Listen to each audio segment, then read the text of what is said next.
ಕದನ ವಿರಾಮವನ್ನ ಕೊನೆಯದಾಗಿ ಘೋಷಣೆಯನ್ನ ಮಾಡಿದ್ರು. ಘೋಷಣೆ ಮಾಡಿದ ಮೇಲೆ ಇದೀಗ ಮತ್ತೆ ದಾಳಿ ಆಗ್ತಾ ಇರುವಂತದ್ದು.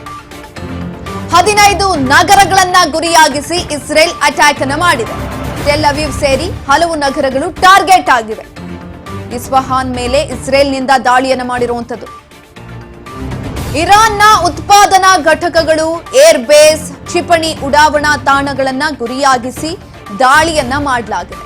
ಇದೆಷ್ಟೋ ಪ್ರದೇಶಗಳನ್ನ, ಅದಷ್ಟು ಜಾಗಗಳನ್ನ ಗುರಿಯಾಗಿಸಿ ಇದೀಗ ದಾಳಿಗಳನ್ನ ಮಾಡಲಾಗ್ತಾ ಇರುವಂತದ್ದು. ಇದಕ್ಕೆ ಪ್ರತೀಕಾರವನ್ನ ನಾವು ತೀರಿಸ್ಕೊಳ್ತೀವಿ ಅಂತ ಒಂದ್ ಕಡೆನಲ್ಲಿ ಈಗ ಆಲ್ರೆಡಿ ಶಪಥವನ್ನ ಮಾಡ್ತಾ ಇದ್ದಾರೆ.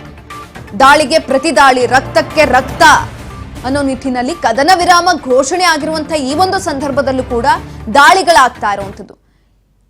ಕೆಲವೊಂದಷ್ಟು ಪ್ರದೇಶಗಳನ್ನ ಟಾರ್ಗೆಟ್ ಮಾಡಲಾಗಿದೆ. ಕದನ ವಿರಾಮ ಘೋಷಣೆ ಆಗೋದಕ್ಕಿಂತ ಮುಂಚಿತವಾಗಿ ಯಾವೆಲ್ಲ ಪ್ರದೇಶಗಳನ್ನ ಟಾರ್ಗೆಟ್ ಮಾಡಲಾಗಿತ್ತು ಅದರಲ್ಲೂ ಕೂಡ ಅತಿ ಹೆಚ್ಚಿನದಾಗಿ ಏರ್ ಬೇಸ್ಗಳು ಅಥವಾ ಕ್ಷಿಪಣಿ ಉಡಾವಣಾ ತಾಣಗಳು ಯಾವೆಲ್ಲ ಇದ್ವು ಅವನ್ನ ಗುರಿಯಾಗಿಸಿಕೊಂಡು ದಾಳಿಯನ್ನ ಮಾಡಲಾಗಿದ್ದಂಥದ್ದು. ಇದೀಗ ಕೂಡ ಅದೇ ಒಂದು ದಾರಿಯಲ್ಲಿ ಹೋಗ್ತಾ ಇರುವಂಥದ್ದು. ದಾಳಿಗೆ ಪ್ರತಿದಾಳಿಯನ್ನ ಮಾಡ್ತಿದ್ದಾರೆ. ಜನವಸತಿ ಪ್ರದೇಶಗಳನ್ನ ಬಿಡ್ತಾ ಇಲ್ಲ, ದೊಡ್ಡ ದೊಡ್ಡ ಕಟ್ಟಡಗಳನ್ನ ಬಿಡ್ತಾ ಇಲ್ಲ, ಹಲವು ನಗರಗಳನ್ನ ಟಾರ್ಗೆಟ್ ಮಾಡಲಾಗಿದೆ. ಇನ್ನೂ ಕೂಡ ಮರೆಮಾಚಿಲ್ಲ, ನಿಂತಿಲ್ಲ ಮಧ್ಯಪ್ರಾಚ್ಯದಲ್ಲಿ ಆಗ್ತಾ ಇದ್ದಂಥ ಯುದ್ಧ.